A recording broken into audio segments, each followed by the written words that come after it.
KPCC മുൻ president CV. Padmarajan അന്തരിച്ചു. ധന, വൈദ്യുതി, സാമൂഹിക ക്ഷേമ വകുപ്പുകളിൽ മന്ത്രിയായിരുന്നു അദ്ദേഹം. K. Karunakaran, A. K. Antony മന്ത്രിസഭകളിൽ അംഗമായിരുന്ന സി.വി. പത്മരാജൻ ചുരുങ്ങിയ കാലം കോൺഗ്രസിന്റെ നിയമസഭാ കക്ഷി നേതാവുമായിരുന്നു. ചാത്തന്നൂരിൽ നിന്നും 2 തവണ നിയമസഭയിലേക്ക് അദ്ദേഹം തെരഞ്ഞെടുക്കപ്പെട്ടു. വിവരങ്ങളുമായി എസ്. വിനീഷാണ് ചേരുന്നത്. വിനീഷ്, എപ്പോഴായിരുന്നു അദ്ദേഹത്തിന്റെ അന്ത്യം സംഭവിച്ചത്? മുതിർന്ന കോൺഗ്രസ് നേതാവും മുൻ മന്ത്രിയുമായിരുന്ന സി.വി. പത്മരാജൻ അന്തരിച്ചു. 94 വയസ്സായിരുന്നു. വാർദ്ധക്യ സഹജമായ രോഗങ്ങളെ തുടർന്ന് ചികിത്സയിലായിരുന്നു. മുൻ കെപിസിസി പ്രസിഡന്റ്, സംസ്ഥാന മന്ത്രി എന്നീ നിലകളിൽ പ്രവർത്തിച്ചിട്ടുണ്ട്. ധനകാര്യം, വൈദ്യുതി, ഫിഷറീസ് വകുപ്പുകളാണ് കൈകാര്യം ചെയ്തിട്ടുള്ളത്.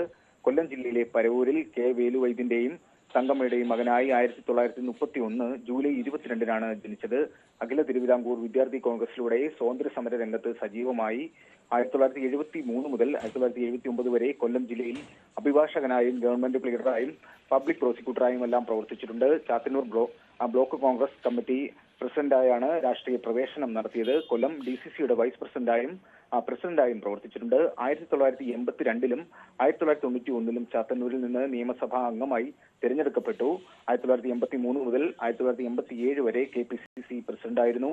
1982, 83, 1991, 95 വർഷങ്ങളിലെ കരുണാകരൻ മന്ത്രിസഭയിലും 1995-96 എ. കെ. ആന്റണി മന്ത്രിസഭയിലും മന്ത്രിയായി പ്രവർത്തിച്ചു.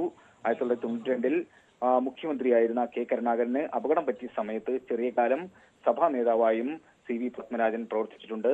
ഇദ്ദേഹത്തിന്റെ വേർപാടിൽ രാഷ്ട്രീയ കേരളം അനുശോചനം അറിയിച്ചിട്ടുണ്ട്. എസ്. വിനീഷാണ് വിവരങ്ങൾ നൽകിയത്.